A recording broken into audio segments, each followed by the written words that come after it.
بسم اللہ الرحمن الرحیم۔ السلام علیکم، میں ہوں ندیم ریاض اور یہ ہے آپ کا یوٹیوب چینل اسلامی ہسٹری۔ اسلامی واقعات سے متعلق جاننے کے لیے دیکھتے رہیے ہمارا یوٹیوب چینل اسلامی ہسٹری۔ اسلامی ہسٹری یا اسلامی تاریخ کے بارے میں ہمارا ویڈیوز کا سلسلہ جاری ہے۔ آج ہم آپ کو اس سلسلے میں پارٹ 3 پیش کر رہے ہیں، تو شروع کرتے ہیں ہم آج کی ویڈیو۔ ہم نے آپ کو قصی کے بارے میں بتایا تھا کہ جس نے قریش کی ایک چھوٹی سی ریاست قائم کی تھی۔ ان کی 6 اولادیں تھیں، ان میں سے ایک عبد مناف بھی تھے۔ قصی نے مرتے وقت حرم کے تمام مناصب ابدار کو دے دیے تھے اور قریش کی سیادت عبد مناف کو دی تھی۔ ان عبد مناف کے 6 لڑکے تھے، ان میں رسول اللہ صلی اللہ علیہ وسلم کے دادا ہاشم سب سے زیادہ بااثر تھے اور بڑے رتبے کے حامل تھے۔ انہوں نے خاندان قریش کی بڑی عظمت قائم کی۔ ہاشم کی خدمات۔ قریش کا آبائی پیشہ کیونکہ تجارت تھا اور یہ دوسرے ملکوں میں بھی اس مقصد کے لیے جاتے تھے، اسی لیے ہاشم نے کوشش کر کے قیصر اور نجاشی سے ان کے ملکوں میں ٹیکس سے قریش کے تجارتی مال کو مستثنیٰ کرایا۔ اس دور میں قبائلی نظام تھا اور ہر قبیلہ اپنے علاقے کا حکمراں تھا، اسی لیے ہاشم نے ان قبائل سے بھی معاہدہ کر کے اپنے تجارتی مال کو محفوظ بنایا۔ انہی خدمات کی وجہ سے قریش میں ہاشم کی بڑی عزت اور منزلت تھی۔ ہاشم کا اصلی نام عمرو تھا، اپنے رتبے کے سبب عمرو الاولیٰ کہلاتے تھے۔ نہایت مہمان نواز تھے، ان کا دسترخوان ہر وقت بچھا رہتا تھا۔ ایک سال قریش میں سخت قحط پڑا، یہ ملک شام سے خشک روٹیاں خرید کر ایام حج میں مکہ میں پہنچے اور روٹیوں کا چورا کر کے اونٹوں کے گوشت کے شوربے میں ڈال کر سرید بنایا اور لوگوں کو پیٹ بھر کر کھلایا۔ اس دن سے ان کو ہاشم روٹیوں کا چورا کرنے والا کہنے لگے۔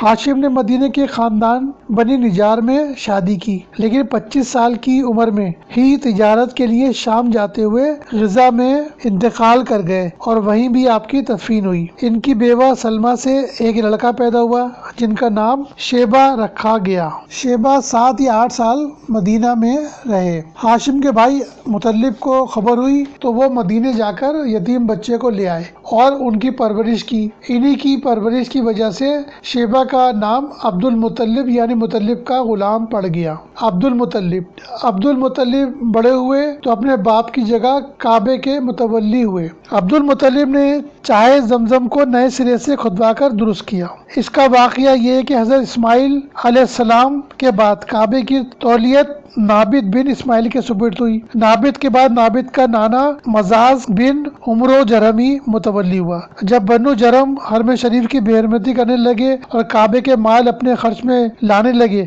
تو بنو بکر بن عبد مناف بن کنانہ اور غیشان خزائی نے مل کر ان کو مکے سے یمن کی طرف نکال دیا۔ اس وقت سے خزاع متولی ہوئے۔ خزاع میں سے آخر متولی جو تھے وہ حلیل بن حبشیہ تھے۔ اس کے بعد تولید قصہ کی ہاتھ آئی، جیسا کہ پہلے بتایا جا چکا ہے۔ عمرو بن حارث بن مزاج جرمی نے جاتے وقت کعبے کے 2 غزال طلائی اور حجر رکن کو زمزم میں ڈال کر ایسا بند کر دیا تھا کہ مدتوں گزرنے پر کسی کو اس کا نشان تک کا معلوم نہ رہا۔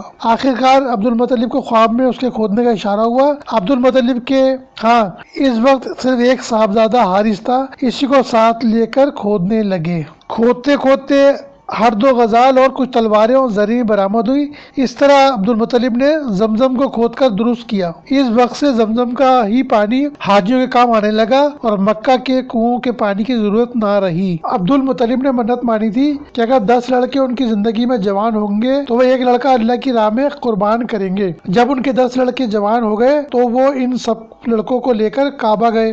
اتفاق سے عبداللہ کے نام قرآن نکلا۔ عبد المطلب پریشان ہوئے۔ بالآخر فیصلہ ہوا کہ عبداللہ کے بجائے 100 اونٹ قربان کر کے منت پوری کی جائے۔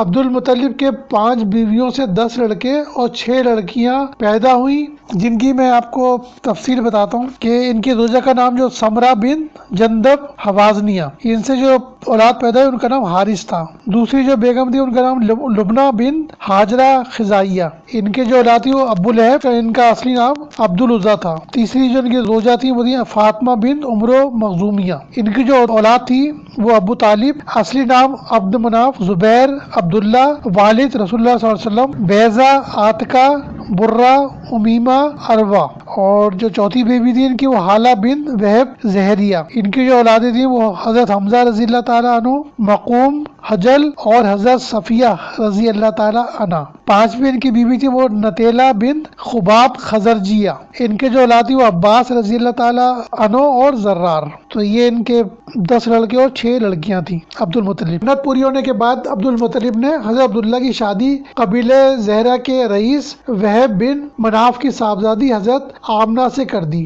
پھر رضا الہی سے شادی کے تھوڑے ہی دنوں کے بعد حضرت عبداللہ کا مدینہ میں انتقال ہو گیا۔ حضرت عبداللہ کا ترکہ ایک لونڈی ام ایمن اور 5 اونٹ اور کچھ بکریاں تھیں۔ حضور صلی اللہ علیہ وسلم کی جو ولادت باسعادت ہے، اس سے پہلے ایک مشہور واقعہ پیش آیا تھا جس کو اصحاب فیل کا واقعہ کہا جاتا ہے، اور یہ واقعہ آپ کو پتہ ہے، قرآن شریف میں بھی اس واقعے کا ذکر ہے۔ تو میں آپ کو اس واقعے کے بارے میں بتاتا ہوں کہ ولادت باسعادت سے 55 دن پہلے ایک واقعہ پیش آیا جو اصحاب فیل کا واقعہ کر کے مشہور ہے۔ اس واقعے کی کیفیت کچھ یوں ہے کہ اس وقت شاہ کی طرف سے ابرہہ یمن کا گورنر تھا، اس نے شہر سنا میں ایک کلیسا بنایا اور شاہ کو لکھا کہ میں نے آپ کے لیے ایک بے نظیر کلیسا بنوایا ہے، میں کوشش کر رہا ہوں کہ عرب کے لوگ آئندہ خانہ کعبہ کو چھوڑ کر یہیں حج اور طواف کیا کریں۔ جب یہ خبر عرب میں مشہور ہو گئی تو بنی کنانہ میں سے ایک شخص نے غصے میں آ کر اس کلیسا میں لیٹرین کر دیا۔ یہ دیکھ کر ابراہ آگ بگولا ہو گیا اور اس نے قسم کھائی کہ کعبے کی اینٹ سے اینٹ بجا دے گا۔ اسی وقت فوج اور ہاتھی لے کر کعبے پر چڑھائی کی، یہاں تک کہ مقام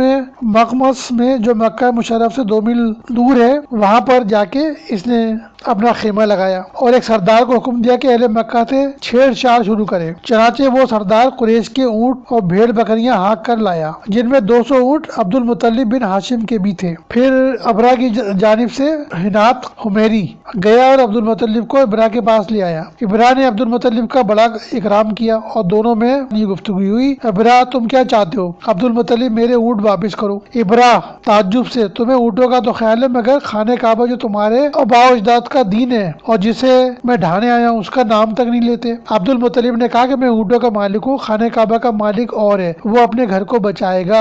ابرہ خانہ کعبہ مجھ سے بچ نہیں سکتا۔ عبد المطلب پھر تم جانو۔ اور وہ اس گفتگو کے بعد عبد المطلب اپنے اونٹ لے کر مکہ واپس آ گئے اور قریش سے کہنے لگے کہ شہر مکہ سے نکل جاؤ اور پہاڑوں کے دروں میں پناہ لو۔ صبح کو ابرہ خانہ کعبہ کو ڈھانے کے لیے فوج اور ہاتھی لے کر تیار ہوا۔ جب اس نے ہاتھی کا منہ کعبے کی طرف کیا تو بیٹھ گیا، کافی آنکھ مارے مگر نہ اٹھا۔